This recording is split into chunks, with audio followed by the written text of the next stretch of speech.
Kështu që ndofta unë mendoj që mund tjetë edhe e biseduar dhe në konfidencë me persona të ndryshëm brenda partisë.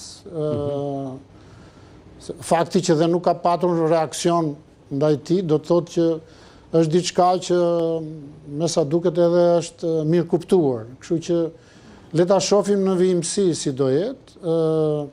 Braçi është një njeri skrupuloz, është i disiplinuar në veprimtarinë politike, ka përvojën edhe politike partijake dhe shtetërore, deri zëvendës kryeministër, dhe mendoj që do të ishte një kandidaturë shumë e mirë për Bashkinë e Tiranës, por duhet parë nëse do kemi kandidatura tjera apo jo, dhe mendoj që nuk ka pse të jetë pengesë fakti që në zgjedhjet e pretenduara që do bëshin parakohshme për Tiranën u përcaktua zonja Manastirliu.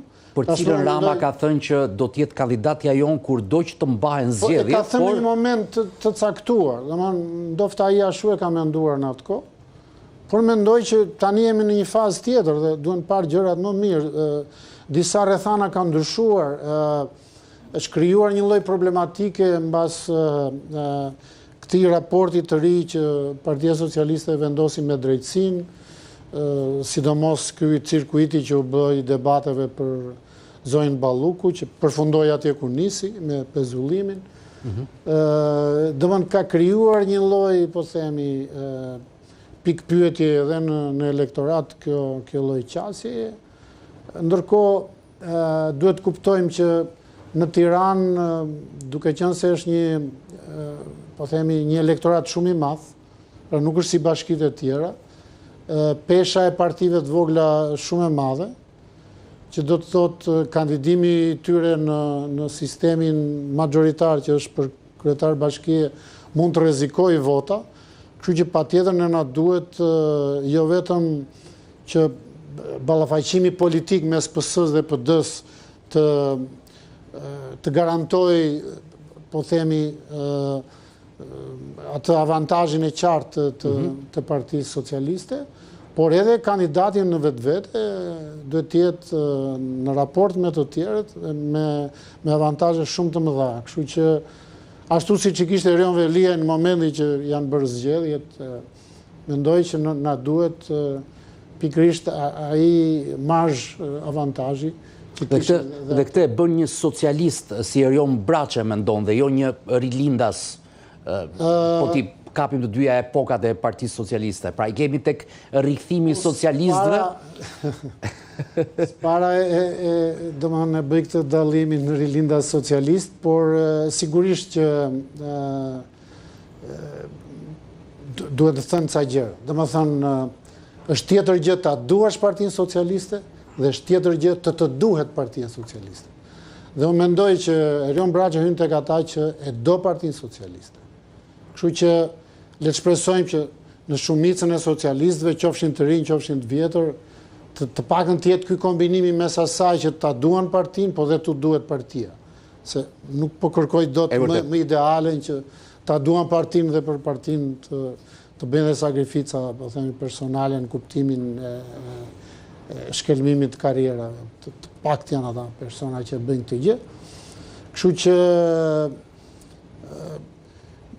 thash që është një situatë që kërkon vlera maksimale edhe në kandidaturë. Është dhe një kandidat edhe një emër i papërfolur për korrupsion, siç keni mbetur ju pak socialistë që nuk kemi përfolur në gjithë këto vite të politikës, ti, Dokle, ka dhe të tjerë, po edhe Braçe nga ata që nuk është përfolur. Ka shumë, po gjithsesi kjo atmosfera, po themi që është krijuar për perceptimin e korrupsionit, mendoj që e dëmton pak imazhin e Partisë Socialiste. Një pjesë vjen edhe për shkak se zbulueshmëria e korrupsionit sot është rritur, duke krahasuar me shumë vite të shkuara, ku korrupsioni që është shumë i fshehur edhe më shumë diskutojnë në rrafshin politik se sa në institucionet e drejtësisë. Sot ka më shumë debat edhe, si më thënë, ndërhyrje të institucionet e drejtësisë se sa në këto thashë themnajen që ka politika. Por,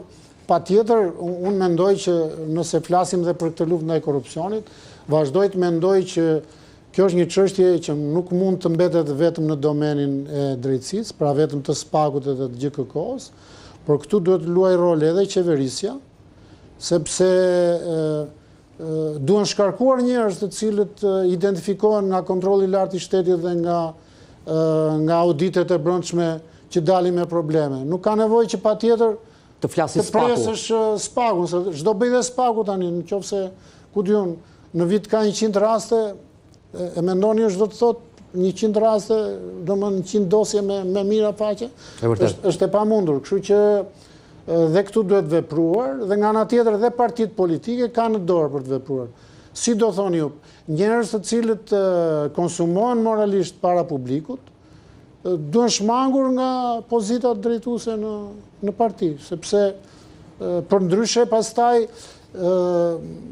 shoqëria, por edhe antarësia e partisë shikon modelet, nëse modelet janë negative, ndikimi do të jetë negativ. Pra, nëse një ministër është i korruptuar, ti je i bindur ti që gjithë drejtorët që ka ai nën vete, pak a shumë do ndjekin modelin e tij, do fillojnë ta pranojnë korrupsionin si një gjë normale. Kështu që mendoj edhe partitë politike kanë shumë në dorë për të vepruar. Mendoj që ka ardhur koha për një katarsis, siç ka qenë katarsis i dikurshëm në kohën e të Ndjerit Nano? Nuk bëhet dot katarsis. I vetmi katarsis që mund bëhet është ai që bën SPAK-u. Por thash, nëse lihet vetëm në dorë të SPAK-ut, atëre ky katarsis do mbetet gjysmak.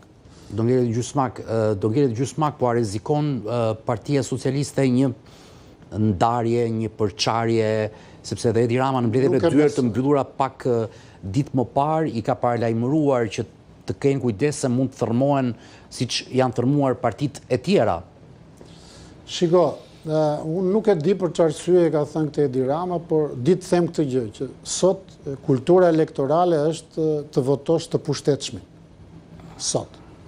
Jo të votosh, po themi, vlerën politike, ndershmërinë, integritetin, aftësinë për të qeverisur, por të votosh të pushtetshëm. Edhe brenda partive votohet më i pushtetshëm.